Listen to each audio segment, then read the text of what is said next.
네, 안녕하세요. 플라톤 인문학 TV의 강사 김성호입니다.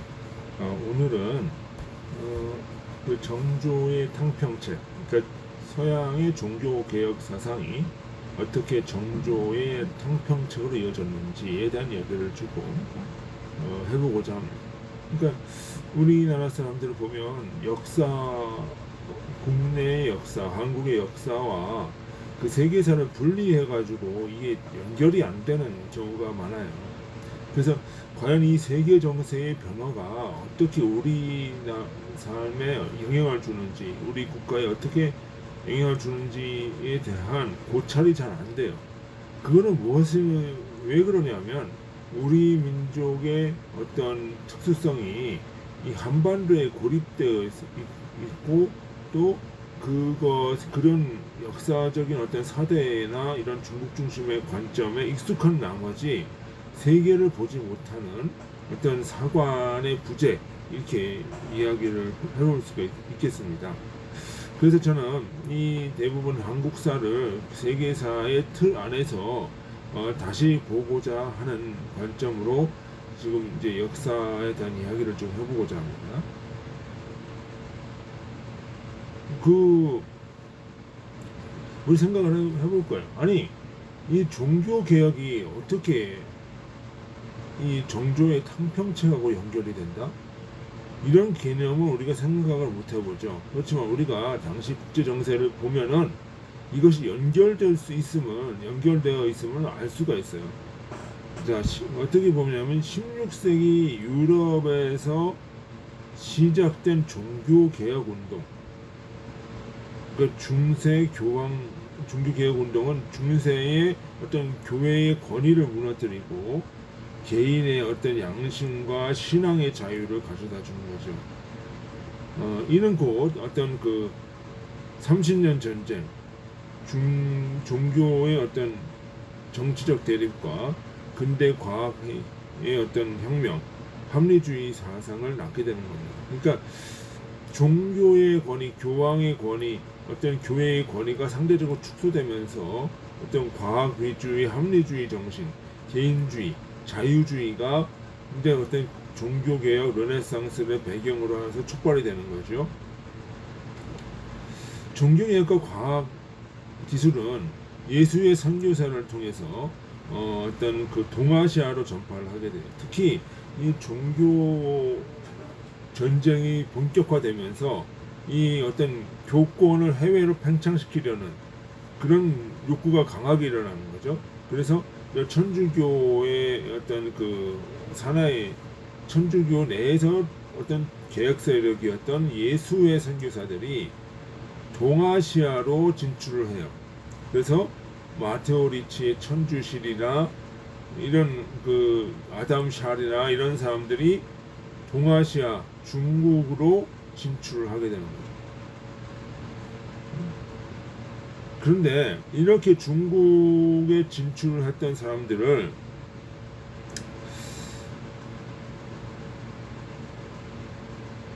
이 조선의 사신들이 또는 조선의 사대부들이 접하면서 이것이 서양 사상을 보니까 과학이 발달돼 있고 어떤 그 천문학과 경제학과 이런 생각들이 있더라라는 것을 청나라에 교류하던 사대부들과 사신들이 알게 되는 거죠.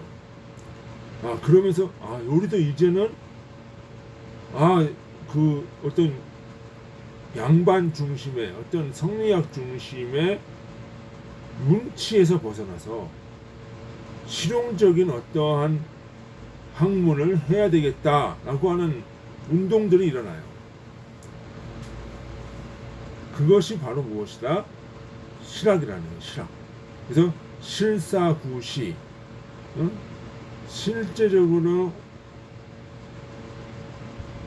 실제적인 학문을 구현하는 것. 그 실제적으로 하는 게 뭐예요? 이제 단순히 공자와 맹자만 하는 것이 아니라 과학을 보고 실제적으로 어떤 국민들한테 어떤 실제적인 경제적인 혜택을 또는 물질적인 혜택을 또는 자유를 줄 수 있는 이런 학문들이 되어져야 된다는 것을 깨닫게 되는 거예요. 뭘 접하면서 서양에서 중국을 통해서 서양에 있던 그 선교사들과 접촉을 하면서 또는 서양 학문들을 접하게 되면서 그것이 이제 실사구시의 학문을 나타나게 되는 거죠. 그래서 이제 정약용 같은 사람들은 뭐 자산어보나 뭐 경세유표나 이런 사람들을 쓰게 되는 거죠. 그러니까 이게 뭐냐면 이제는 경제고 이제는 실제적인 학문이고 실생활 위주의 학문으로 해야 된다라고 하는 것을 알게 되는 거죠.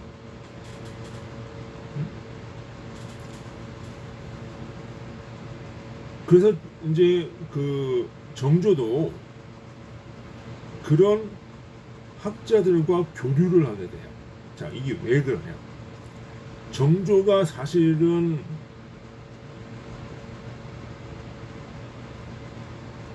왕위에 오를 수 없는 누구의 아들이에요? 사도세자의 아들이죠.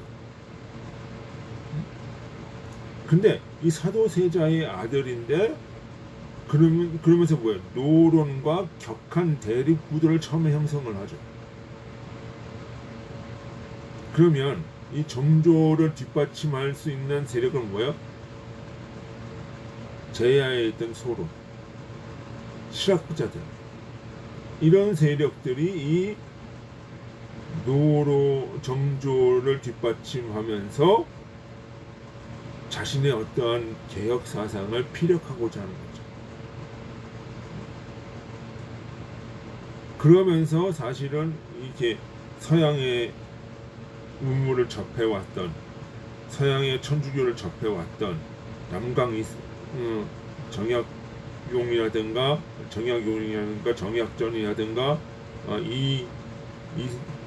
이익이라든가 이런 사람들이 이제 실학을 형성하면서 정조를 지원하면서 하나의 세력을 형성하게 됩니다. 그러면서 영조도 탕평청을 지만 정조가 생각하는 탕평청은 뭐냐면은 이제는 이러한 세력들을 끌어안으면서 성리학 중심의 조선의 어떤 그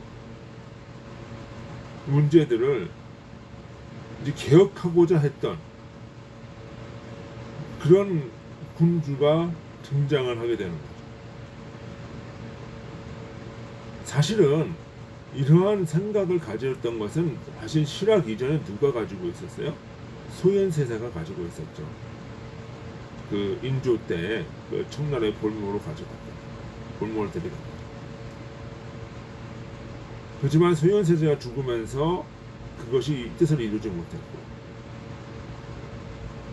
이제 조선 후기 실학에 와가지고 조선 후기에 와서 그 제야의 어떤 사대부들과 선비들이 중국에 가서 아담샬 같은 중국의 어떤 그 신부들, 중국의 선교사들을 만나게 되면서 이렇게 이어져 오게 되는 거죠. 그러니까 종교 개혁으로 시작된 촉발된 종교 개혁 운동이 그 여파로 아담샬 같은 마테오 리치 아담샬 같은 선교사들이 중국으로 들어가게 되고, 중국을 들어가면서 여기서 중국과 왕래하던 실학자들, 선비들이 중국에서 그 근대 과학과 어떤 천문학과 어떤 개인주의 사상과 성경을 접하게 되면서 이 실생활의 조선에 들어가지고 개혁운동으로 나타나게 되는 것이 실학운동이고, 정약용의 어떤 그 목민심서라든가 경세유표라든가 성호사설이라든가 뭐 이런 자선어보라든가 이런 책들을 펴내면서 이제는 실생활 위주의 학문을 해야 되겠다, 이렇게 나타나게 됩니다.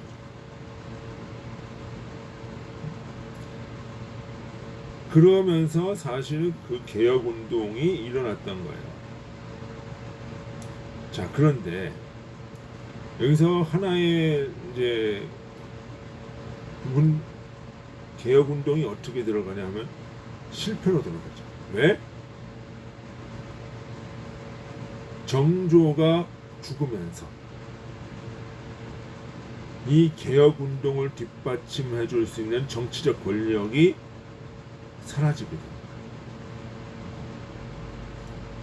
그리고 다시 노론이 집권을 득세를 하게 되면서 이 천주교를 따르면서 개혁 세력을 개혁을 해보자 했던 그 실학자들을 탄압을 하고 죽이고 박해하게 됩니다. 그것이 바로 무엇이라? 천주교 박해, 뭐 신유 박해, 뭐 이런 박해 사건으로 나타나는 거예요. 그래서 정약용의 형인 정약조는 이제 순교를 하게 되고, 정약용도 유배를 가게 되고, 그 수많은 실학자들 개혁파들의 어떤 모습들이 전부 다 어디로 가요? 지방으로 떠들게 됩니다. 그래서 이러한 개혁 사상은 그걸로 끝나는 게 아니죠. 사실은 후기 개화파의 어떤 말기 개화파에 영향을 주게 됩니다.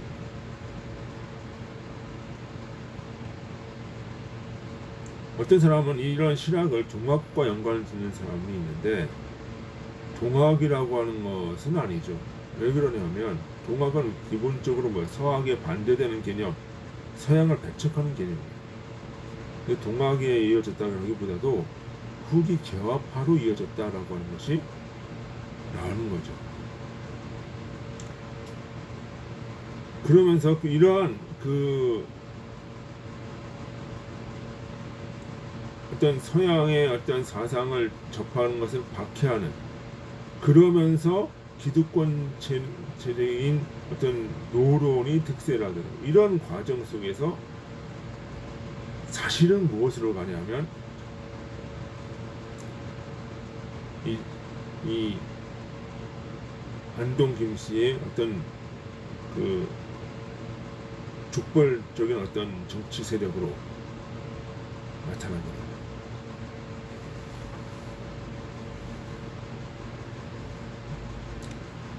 그러면서 이것이 바로 하나의, 말하자면 이데올로기 전쟁처럼 된 거죠. 왜? 서양 세력을 배척하는 유교 성리학적 사대주의와 서양 세력을 엎고서 서양의 어떤 과학적인 문명을 어떤 우리가 적용을 해서 개혁하려고 하는 이 두 사상이 충돌하는 것이 사실은 정조 시대 때 정조 살해 사건이 나타나는 거죠. 쇄국 정책으로 나타나는 거죠. 이렇게 나타나는 거죠. 만약 우리가 이러한 상황 속에서 국제 정세를 제대로 이해하고 그 서양의 세력들, 서양의 어떤 문물을 통해서 실학 사상을 받아들이면서 실학 사상을 통해서 조선의 개혁을 했다라고 한다면은, 개혁에 성공을 했다라고 한다면 아마 일본의 식민지화되는 일은 없었을 겁니다.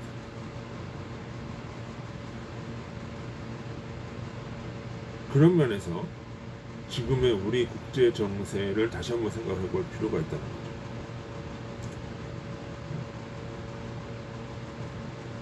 자, 우리는 미중 패권 경제 속에서 과연 어떤 선택을 해야 되는가?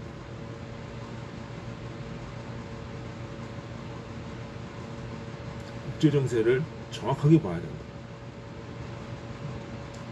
유교적 사대주의에 있었던 그 폐쇄성을 그대로 갈 것인가? 아니면 근대와 어떤 자유와 민주주의의 질서 속으로 들어갈 것인가? 그것이 바로 무엇이다? 어디에서 나타나고 있어요? 미중 패권 경쟁에서 이 한반도를 둘러싼 미중 간의 대립 구조로 나타나고 있다. 그리고 그것은 국내 정치에도 그대로 드러나고 있다. 그런 측면에서 볼 때 우리는 어떤 선택을 할 것인가? 자유진영으로 들어가서 이 국제 정세의 흐름을 탈 수 있는 그러한 선택을 해야 된다. 이것이 제 생각입니다. 우리는 세계와 동떨어져 살 수 없고 세계 속에 한국이라고 하는 그 관점으로 정세를 보고 이 미중 패권을 제대로 이해를 해야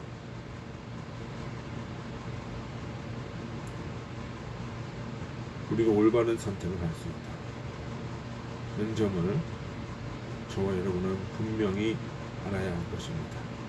자, 오늘은 여기까지 하겠습니다. 안녕히 계십시오. 수고하셨습니다.